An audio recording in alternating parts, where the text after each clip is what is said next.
All right, welcome back to Boring Reviews. Nick here. Jodi there. And we are excited. I am very, very excited. The winning streak is real. To continue with WILTY. Or Would I Lie to You? Won't You? Wow, you said that such despair. So excitingly. And which one are we checking out? This is I love these. Featuring... I think it's Nicola is the person. Okay. Featuring Nicola. Henning. I would say I don't know his last name. Henning Wehn? Yeah, Wehn. Wehn? Okay, Lee Mack and Ben Miller. I do think it is Nicola, and I'm going to say this is Nicola. She and I were really, really good friends back in kindergarten. We had a crush on the same kid in school, and it ruined our friendship because, naturally we thought he liked each of us, but he didn't. He didn't like either of us. Turns out he liked the leprechaun in the teacher's bag that she caught. Okay, that took a weird turn. This is Nicola. She and I dated in middle school. I knew it. And then I moved away. And we technically never broke up. So even though I'm married now with kids, I think I'm still dating her. We're going to go ahead and check this out. If you like our reaction, please don't forget to like this video, subscribe to our channel, and hit that notification bell so you can be aware of our next upload video.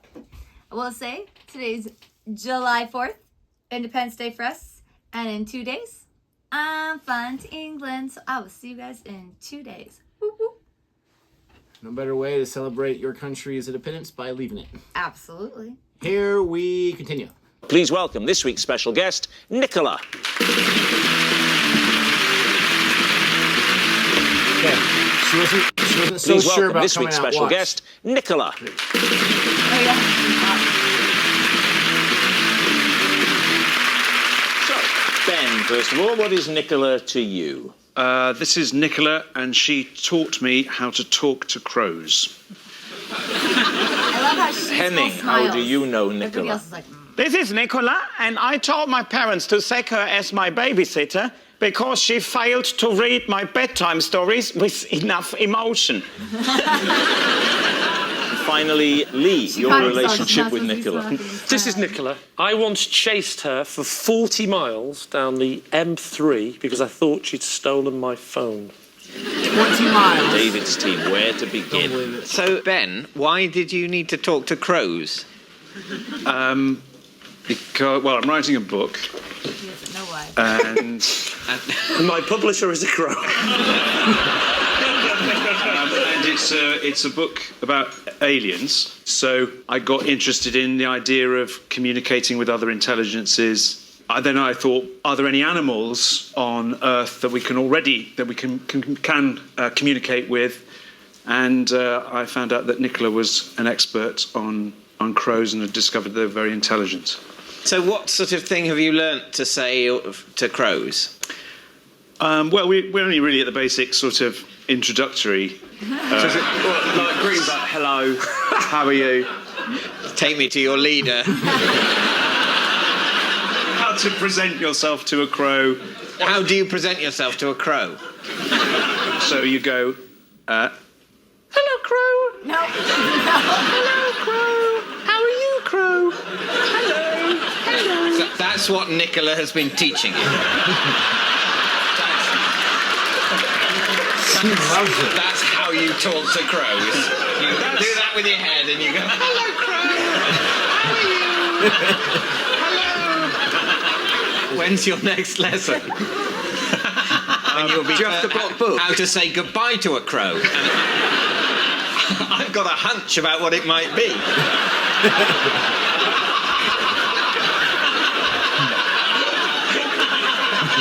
Right, David, who would you like to move on to? Henning, what was wrong with the bedtime story? I didn't enjoy the way she read the bedside story to me. What sort of stories? Give us an example. She was reading Hansel and Gretel to me, and then the witch ends up in the oven. And she read that in a very compassionate way.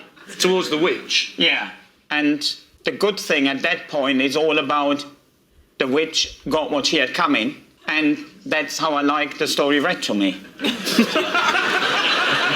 didn't like any complexity in the No, character? I of like the witch? Witch complexity. is I don't like the compassion towards the witch because she's a witch. Okay, so Hansel and Gretel shove the witch in the oven, slam the door, turn it up to gas mark 6. No, always preheat the oven before cooking it.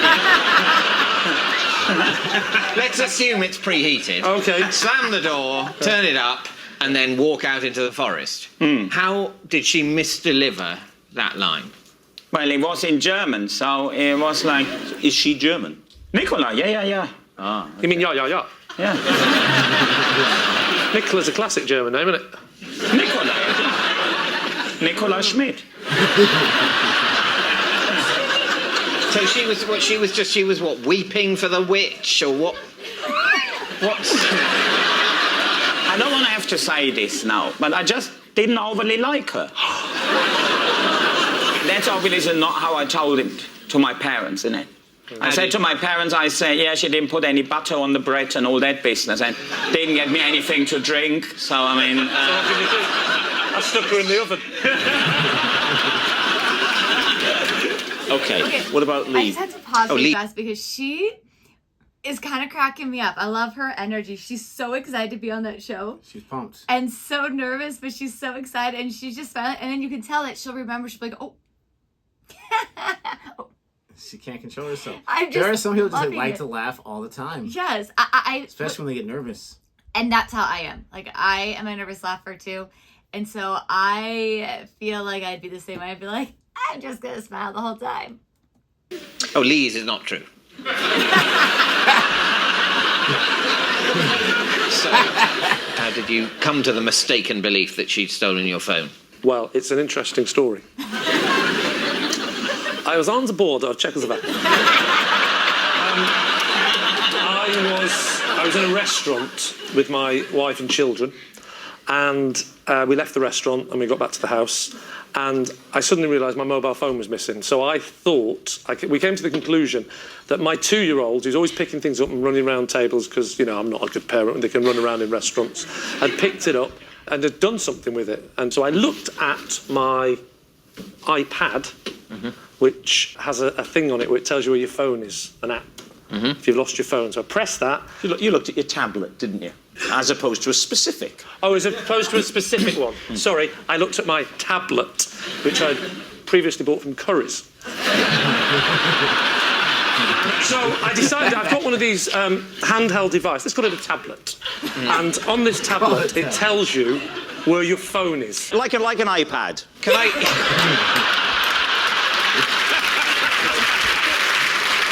So I checked the app, and sure enough, my phone was doing the little blinky thing, and it was in a street not too far from the restaurant. So I thought, oh, well, maybe my child hasn't taken this phone at all. Maybe it's been stolen. So I rung my mate up straight away, because I'm a coward. I didn't want to go on my own. So he held the iPad. We drove off. We followed the little dot. But then, when we got close, the dot started moving. So we have to follow the dot. Right. The dot gets on the M3, and we're following the dot on the M3. Right. And we travel for about 40 miles. Said Nicola... 40? I thought he had said he ran after her for 20. I thought it was 20. I said 40. I was like, there's no way. 40 miles. But if you're the car, okay. It's you in the rear view mirror saying I'm being followed by 2 weird men. I think you'll find on motorways you're often followed by the same car for quite a while. How paranoid are you? He's been behind us for the last 5 minutes. We're on a motorway, David. I know, but something's not right. There's one beside me now.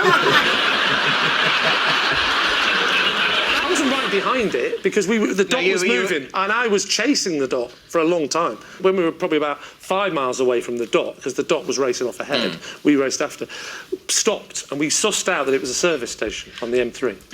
So we pulled into the service station, and that's when the next thing happened. Give me a minute. How could you tell which of the many cars parked in the service That's a station? very good question. Thank you. I wish I had a very good answer.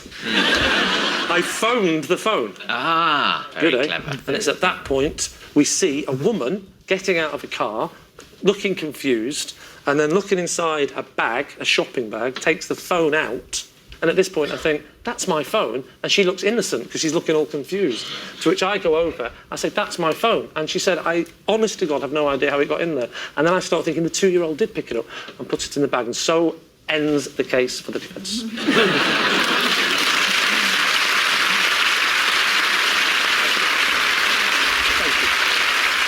Right, we need an answer. So, David's team. Okay, Nick.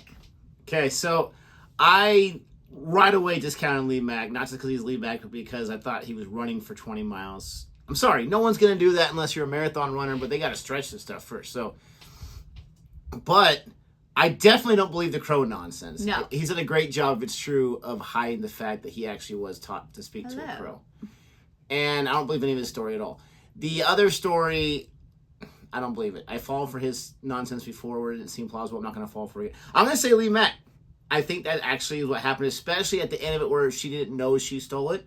Because you're going to bring someone on that actually purposely tried to steal it? I don't think so. Right, that's true. At first I didn't think his either, but then when he was like describing it, I was like, okay, I actually can, again, see that happen. And how often have you tried to track the Find My Phone to find your phone and where it's at, even if it's in your home? Yeah, what a great app, by the way. I know, seriously. But I also, the way that she smiled and laughed when Henning first said his story, either she was just so like shocked by it and thought it was hilarious, or it's because it actually was him. So possible. I really like Lee Mack's story, but I'm gonna go with Henning just because I don't know if she is necessarily older than him, but I can totally see a kid being like, what? The first two people could say that Jesus appeared to him yesterday, and if I said the third person, you would still go with one of the two Jesus stories. No, I wouldn't. Yes, you would. I'm just saying, I thought originally because of her reaction.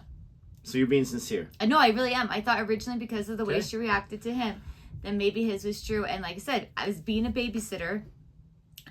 Not now, but when I was a teenager and having babysitters, I can totally see that.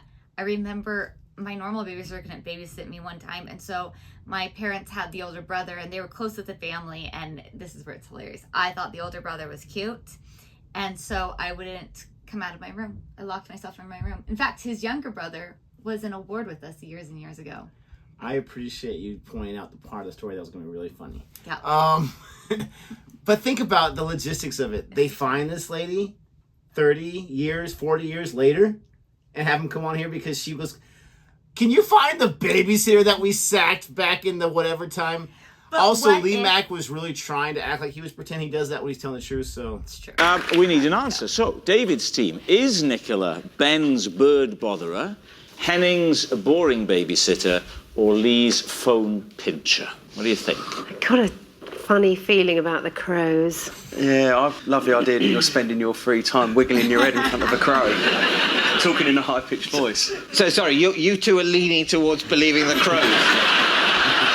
I'm finding the crow story the least convincing at the moment. I'm not saying it's impossible. Do you believe Lee? As a matter of principle, no. I think it's probably Henning. I think Henning's could have been the sort of vicious little child. Who would have her babysitter summarily dismissed for no good reason at all. Which way are you going, Alex? Do you know what? I'm going to stick my neck on the line. I think Lee. You think it's Lee? Yeah. Doom? I initially thought it was Lee. Completely from the very beginning when I heard what the three things were, I went, it's definitely Lee. I'm not going to overrule. I wouldn't be surprised if it was Henning. We'll go for Lee. You're saying it's Lee with a little suspicion that it's Henning. Okay. Nicola, would you please reveal your true identity? My name is Nicola, and I taught Ben how to talk to crows. What? Thank you very much, Nicola.